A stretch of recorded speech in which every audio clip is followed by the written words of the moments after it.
Hey everybody, Roxabox90 here, coming to you tonight with some ban list and restricted list updates, as well as some Sweet Judge promo spoilers. So let's start off first with the ban list. The Commander multiplayer focused ban list is not having any changes. What? Yeah, no changes. There is a major rules update that's very fascinating, which is that Tuck is changing for commanders. If your commander would go to the library or your hand, however it does, you can choose instead to put it in the command zone.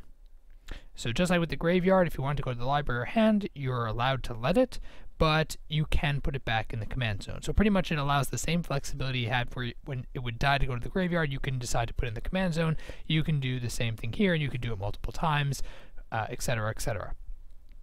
The 4 reasons they gave for it, they lay out here. You guys are welcome to read them. Pretty much the idea is that it's not fun if you lose your commander for most of the game, and most players will try to get it back from their deck by running a ton of tutors, which undermines the concept of having variety of decks. Instead, so many decks are running so many variety of tutors simply for this kind of reason, and also it pushes people into certain colors that have these Tuck abilities just so they can run the Tuck spells.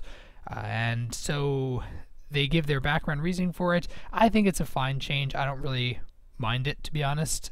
There are some commanders that are very annoying to deal with without having Tuck options, because if they're not horribly expensive and they can come back and are incredibly annoying to deal with. For example, Sigarda, Host of Herons, who I actually run as a commander, and Oral the Miststalker, cards that have immensely powerful abilities of hexproof are hexproof and hexproof style abilities, incredibly powerful effects that are very annoying to deal with.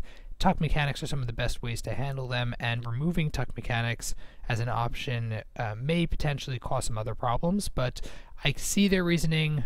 I think overall it'll make playing your commanders more fun and less risky as a whole. So it's not a bad thing, I don't think. Then the official from Wizards for other formats, the only changes are Pauper. Treasure Cruise is being banned, which makes sense because it's been banned just about everywhere for good reason.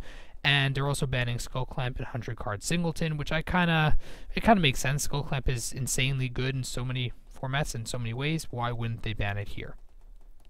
The last, and the next one's coming out in July, so stay tuned if you're hoping for some kind of major unbanning in Modern or something. And now to spoilers.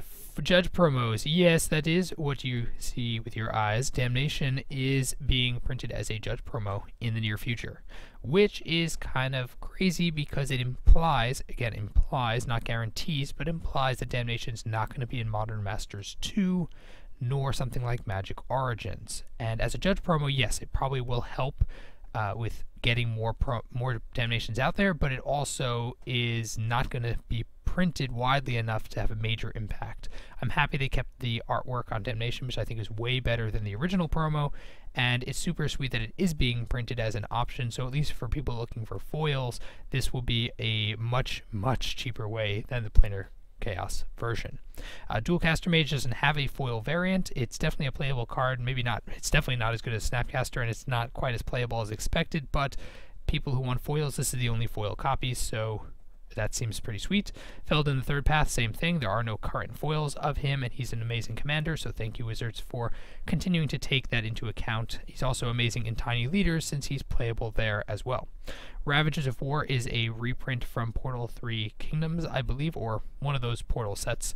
I think it's Portal 3 Kingdoms. It's pretty much Armageddon, but it is an alternative variant, which for Commander players means it sees more play. In fact, it may be slightly better. I don't recall. I mean, I thought there was a reason people liked it besides for it's just an Armageddon variant, but regardless, the art seems within style.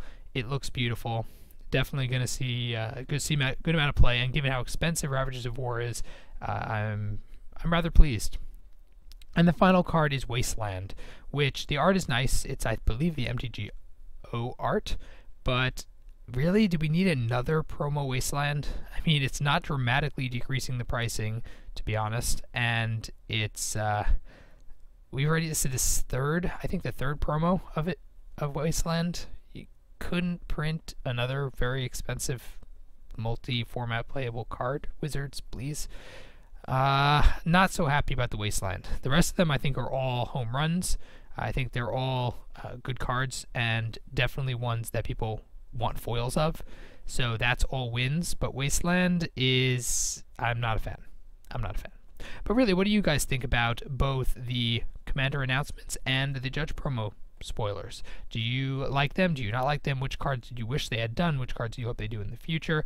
Let me know all that down below in the comment section. If you enjoyed the video, then tap the like button. If you're new to the channel, check in and subscribe. As always, Roxabox90 signing out. I'll see you guys next time.